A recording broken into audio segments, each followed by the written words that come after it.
Hello बच्चों। तो कैसे हो यार आप लोग। आई होप आप अच्छे होंगे और मैं भी एकदम अच्छा हूँ। तो एक नई शुरुआत, नई जर्नी हम लोग स्टार्ट कर रहे हैं जी जी 2026 के लिए। क्योंकि जिन बच्चों को भी लगता है कि पूरे एक साल हमारे जी 2026 में है, वो बहुत ही गलत फहमी में जी रहे हैं यार। क्योंकि हमारे पास केवल 280 दिन बचे हुए हैं फर्स्ट अटेम्प्ट के लिए, है ना। तो अगर आप अभी से मेहनत नहीं करेंगे, अच्छे से पढ़ेंगे नहीं, तो फिर आपका सिलेक्शन नहीं होगा। और हम बात करेंगे यार केमिस्ट्री, क्योंकि केमिस्ट्री में सबसे इंपॉर्टेंट पार्ट हमारे पास जो है वो है इनऑर्गेनिक केमिस्ट्री। अगर हम इनऑर्गेनिक केमिस्ट्री को अच्छे से पढ़ के नहीं जाएंगे ना, तो हमारे नंबर इंप्रूव नहीं होंगे। क्योंकि अगर केमिस्ट्री में कोई वेटेज पार्ट अगर आपका है, सबसे ज्यादा वेटेज और सबसे ज्यादा मार्क इंप्रूवमेंट अगर आपका करता है, जिसको रैंक बूस्टर भी कहते हैं, कि अगर आप कोई रैंक बूस्टर कराती है वो हमारी इनऑर्गेनिक केमिस्ट्री ही कराती है। और बहुत सारे बच्चों को दिक्कत होता है, रिवीजन नहीं कर पाते हैं, भैया ठीक से समझ में नहीं आ रहा है, एक्सेप्शन, बहुत सारी चीजें इधर उधर की बातें वो करते रहते हैं। बट मुझे लगता है यार, अगर आप सही से पढ़ें फिजिक्स और मैथ, ना कि फिजिक्स वाले और मैथ वाले हो जाए, बट फिजिक्स मैथ के अकॉर्डिंग सबसे इजी केमिस्ट्री है। और केमिस्ट्री में स्कोर करना सबसे आसान है। अगर आप इनऑर्गेनिक केमिस्ट्री की बात करें तो आपके 12th क्लास में केवल 4 चैप्टर हैं, 4 या 5 चैप्टर हैं, और 2 चैप्टर आपके 11th में है। तो अगर आप इतने चैप्टर नहीं करके जाते हो, इतने चैप्टर में आपके एटलीस्ट 40 नंबर, 40 नंबर अगर आप गेन करना चाह रहे हो, 32 से 40 नंबर, तो फिर आपको इनऑर्गेनिक अच्छे से कवर करके जाना पड़ेगा। और मैं 12th में पहला चैप्टर हमारा, क्योंकि केमिकल बॉन्डिंग आप 11 में पढ़ के आते हैं, लास्ट में उसको रिवीजन करवा दूंगा, chemical bonding periodic table. But अगर 12th की बात करें तो हम स्टार्ट करेंगे अपना कोऑर्डिनेशन कंपाउंड, जो कि हमारा पहला चैप्टर रहता है। और कोऑर्डिनेशन कंपाउंड से 1 या 2 क्वेश्चन जरूर आते हैं, और बहुत ही आसान क्वेश्चन आते हैं। तो कोऑर्डिनेशन कंपाउंड हम स्टार्ट करते हैं। और कोई भी चीजें अगर आपको मिस्टेक वगैरह लगे तो आप बता देना, और पूरी तरीके से मैं कोशिश करूंगा कि जिस तरह से हम लोग अपनी लैंग्वेज में अच्छे से समझते हैं, रिवीजन करते हैं, है ना। और बहुत लंबी वीडियो भी नहीं बनाऊंगा जिससे आपको समझ में ना आए, और बहुत लोग आप लोग बोर हो जाओ, लेक्चर देखो ना, इतने लंबा लंबा लेक्चर सभी लोग देते हैं, या 1 घंटे 2 घंटे का, 15 या 20 मिनट का लेक्चर आपको दूंगा। और कंप्लीट इनऑर्गेनिक अच्छे से रिवीजन कराऊंगा, और पीवाईक्यू भी करवाऊंगा, और एक एक चीजें आपको अच्छे से समझाऊंगा। तो लेट्स स्टार्ट करते हैं। हमारे पास सबसे पहले आता है सॉर्ट। अब हम सॉर्ट की बात कर लें तो सॉर्ट क्या होता है, आप लोगों को पता होगा कि product of acid base neutralization reaction. क्योंकि जो product of acid base neutralization reaction होती है वो होती है हमारी सॉर्ट।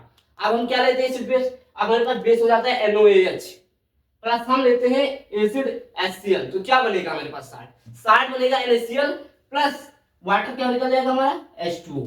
अब इतना बेसिक है सॉल्ट में, अगर आप ये चीजें छोटी छोटी चीजों को भी ध्यान से नहीं देखेंगे तो आपके लिए दिक्कत हो जाएगी। एक बार फिर से समझा रहा हूं कि product of acid base neutralization reactions, अगर आपसे कोई पूछता कि सॉल्ट क्या, तो आप ये बता देंगे और एक एग्जांपल आप दे देंगे, क्योंकि बोर्ड में भी आता है आपके, तो अच्छे से आपको समझ में आना चाहिए चीजें और अच्छे से याद करना है। उसके बाद हम बात करेंगे addition compound. Addition compounds, addition compounds में क्या है, when two or more than या two simple salts are chemically combined in fixed proportion by weight, then they are called molecular additional compound। when two or more than, when two or more than two simple salt, क्या होता है कि 2 या 2 से ज्यादा अधिक हम simple salt को जब मिक्स करते हैं आपस में, salts are chemically combined in fix proportion. क्या होता है कि जब हमारे पास फिक्स प्रोपोर्शन ऑफ वेट होता है तो क्या होता है, सॉल्ट बनता है। एक बार आपको फिर से पढ़ाते हैं, when two or more two simple salts are chemically combined in fix proportional by weight, then they are called molecular addition compound. तो इनको हम क्या कहते हैं, मॉलिक्यूलर एडिशन कंपाउंड कहते हैं। उसके बाद क्या, ये 2 टाइप के होते हैं। सबसे पहले हमारे पास है डबल सॉल्ट्स, और सेकंड है हमारा, सॉरी एक पॉइंट है, these additional compounds can be divided into 2 parts। चीजें एक ही है, मैंने लिख रखा, मैं आपको बताइए 2 पार्ट में डिवाइड है। हमारे पास है डबल सॉल्ट्स, और सेकंड हमारे पास है कोऑर्डिनेशन कंपाउंड्स। इनको हम कॉम्प्लेक्स कंपाउंड भी कह सकते हैं, कोऑर्डिनेशन को लिख दे रहा हूं बगल में ताकि किसी को प्रॉब्लम ना हो, कॉम्प्लेक्स भी कह सकते हैं।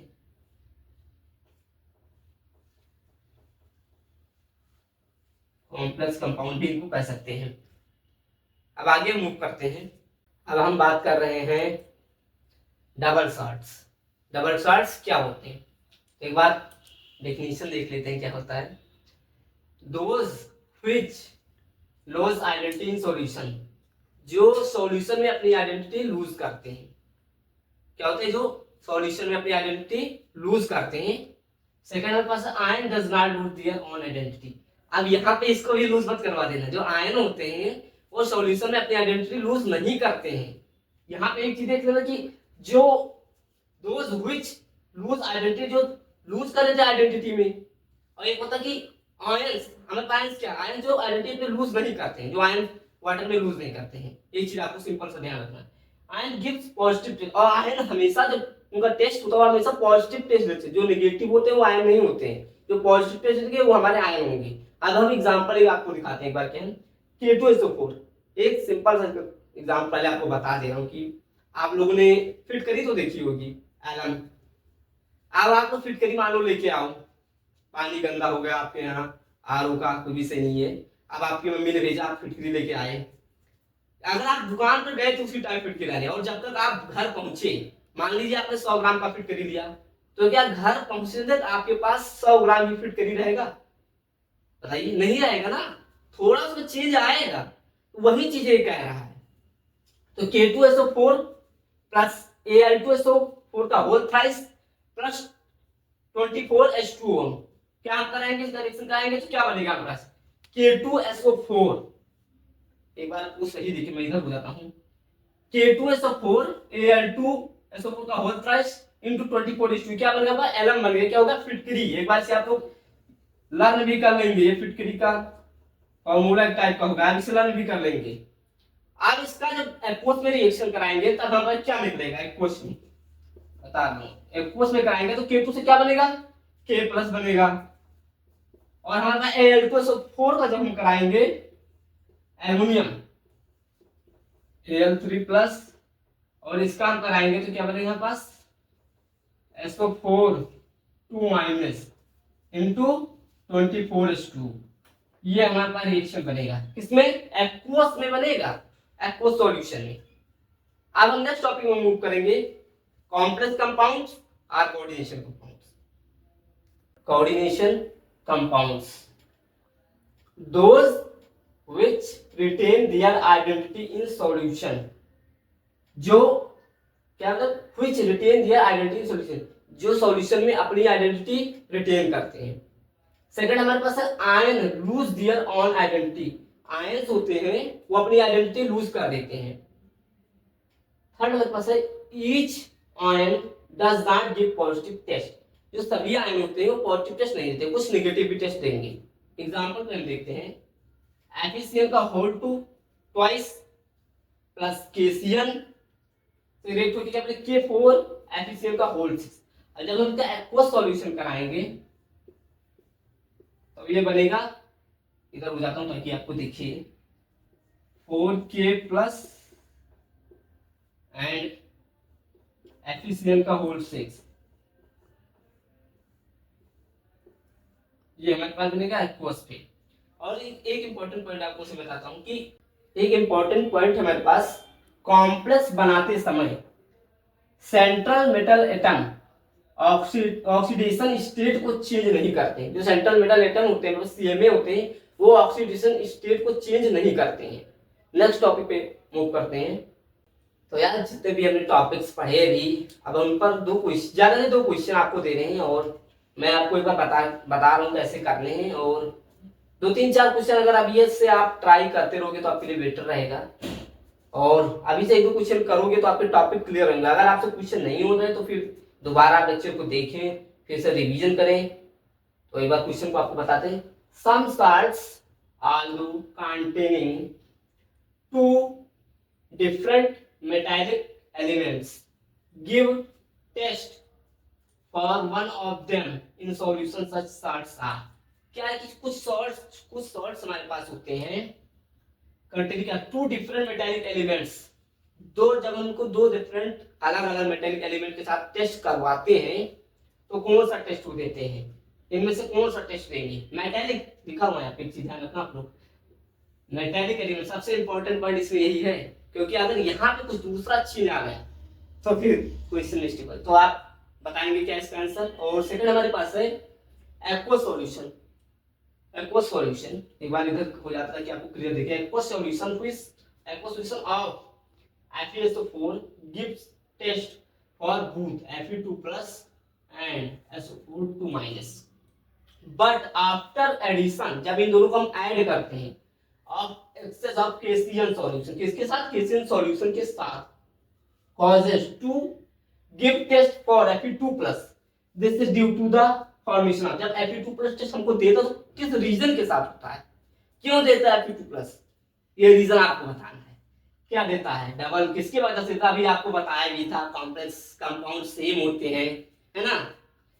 और यार देखो चीज यार आपको और बताऊंगा कि जैसे जैसे पास आ रहा है काफी चीजें आप लोग सही करोगे, काफी चीजें मिस्टेक करोगे, कुछ 11 के बैकलॉग्स भी होंगे, तो उन्हें थोड़ा थोड़ा दूर करोगे। अभी आपके पास टाइम रहेगा, क्योंकि ड्रॉपर्स और ट्वेल्थ वाले के पास ज्यादा प्रेशर, क्योंकि उनके पास बोर्ड का एग्जाम भी रहेगा, बोर्ड में उनको 75% क्राइटेरिया भी क्रॉस करनी है, और कुछ स्कूल वाले बच्चे होंगे उनको अटेंडेंस भी 75% मेंटेन करनी पड़ेगी। और एक चीज मैं लास्ट में बोलना चाहूंगा यार, अच्छे से पढ़ लो, ड्रॉप लियो तो, तैयारी की हो तो लास्ट में रिग्रेट ना रह पाए हमारे पास यार, है ना। क्योंकि जब कोई भी चीज का आपके पास रिग्रेट रह जाता है तो बहुत मिस्टेक करता है, बहुत पूरी लाइफ। पहले आप बहुत अच्छी जगह ना पहुंच पाए, बट अच्छे कॉलेज में तो पहुंच जाएंगे, क्योंकि इसी टाइम पे नेक्स्ट ईयर मैंने देखा था ऐसे अपने आसपास के कई दोस्त लोगों को जो प्रिपरेशन नहीं किए थे और जिनका बोर्ड्स में 96-97% थे, और एडमिशन के लिए अच्छे अच्छे जगह, बहुत जगह धूप में 2-2 बजे धूप में, कड़ी धूप में, यही दिल्ली के एरियाज में, नोएडा एरियाज में हर जगह घूम रहे थे, कहीं एडमिशन भी नहीं हो रहा था। बहुत बहुत दिक्कत होता है यार। अभी आपको लगता है कि मेरे को कॉलेज मिल जाएगा, एडमिशन हो जाएगा, इतने कुछ नहीं होता यार। अगर आप अच्छा परसेंट लाओगे जेई में, मेंस में, एडवांस में, अच्छे कॉलेज में जाओगे। मेंस में एटलीस्ट अगर आप किसी के बच्चे का मानता हूँ एडवांस नहीं अच्छा है, मेंस तो अच्छा जाएगा, 96, 97, 98 पर एनआईटी आपको मिल जाएगी। और बहुत सारे कॉलेजेस में जैसे इधर उधर कॉलेज में आपको चले जाओगे, प्लेसमेंट भी नहीं होगा, बहुत सारी चीजें, या आप 10 लाख रुपए लगा रहे हो और रिटर्न में आपको कुछ नहीं मिलेगा। बहुत सारे ऐसे टियर 3 कॉलेज, टियर 3 से भी नीचे उनको बोलेंगे, जो प्लेसमेंट में इनको फ्रॉड दिखाएंगे, ये बच्चा 18 लाख में 20 लाख में, बट रियलिटी उनकी 2 लाख 2.5 लाख होती है। चॉइस आपके हाथ में है कि आपको क्या करना है। आपको अच्छे कॉलेज में जाना, अच्छे कॉलेज में जाने के लिए 2-3 बातें आपको बताऊं। पहले तो आपको एक टीचर को पकड़ना है, अच्छे से उनको प्रॉपर तरीके से एक टीचर को पढ़ना है, एक बैच को पढ़ना है, अच्छे से रिवीजन, और साथ साथ में रिवीजन भी करते रहना है। जो क्लास में आपको बता रहा हूँ पूरा क्लास आपका अटेंड करूंगा इनऑर्गेनिक का। उसके बाद आपको करना है कि वीकली मॉक देना है। जो बच्चे मॉक नहीं देते यार ना, सबसे बड़ा ड्रॉबैक वही रहता है जो मॉक नहीं देते हैं। अगर आप मॉक टेस्ट लगाओगे, अपनी गलतियों को इम्प्रूवमेंट करोगे, सारे छोटी छोटी चीजों पे ध्यान रखोगे, और जिन बच्चों के टेस्ट मार्क अच्छे आ रहे हैं वो थोड़ा और इम्प्रूव करें, जिनके बिल्कुल बेकार भाई 11 पे मॉक नहीं दिए, मॉक से कुछ होता नहीं, इनको लगता है डायरेक्ट रीजन जाएंगे और हो जाएगा, तो ऐसा नहीं होता यार। और एक चीज गारंटी, 100% गारंटी कहीं आप लिख के टांग लो, अगर आपके मॉक टेस्ट में नंबर नहीं आ रहे हैं ना, नहीं होगा सर कहीं भी, आप कुछ भी, चाहे जितने आपके बोर्ड में टॉप रहे, स्टेट बोर्ड टॉप रहे हो, कोई भी टॉप रहे हो, अगर आपके मॉक में जी के मॉक में अच्छे नंबर नहीं आते, सिलेक्शन नहीं होगा। लिख लो कहीं, नंबर लाने के लिए आपको पढ़ना पड़ेगा, रगड़ना पड़ेगा दिन रात। और अपने पेरेंट्स को एक बात देख लो यार, कितनी मेहनत से दिन रात आपके लिए लगे हुए हैं ना। अगर उनके लिए, अपने लिए तो एटलीस्ट उनके लिए तो कर ही सकते हो यार, है ना। अच्छा अभी तो रियलाइज नहीं होगा, जब रिजल्ट आ जाता है ना, कुछ ऐसे कॉलेज पहुंच जाओगे जहाँ एंजॉय भी नहीं कर पाओगे, पढ़ भी नहीं पाओगे, सारी चीजें प्रॉब्लम होंगी। फिर आपको लास्ट में रियलाइज होता है कि काश थोड़ा और कर लेता, वो थोड़ा और, फिर आपको जिंदगी में दोबारा मौका नहीं देता है, मौका दोबारा आपको कभी नहीं मिलेगा यार। और जैसा आपका फिजिक्स की क्लासेस आई थी कल, आप उसे भी पढ़ें, जो भी चीजें छोटी छोटी चीजें, और कोशिश करूंगा सैटरडे को, नेक्स्ट सैटरडे से आपकी जो मेंटरशिप, लाइव मेंटरशिप क्लासेस चलती थी वो भी लेने की कोशिश करूंगा, लूंगा जरूर, चाहे 30 मिनट लूंगा।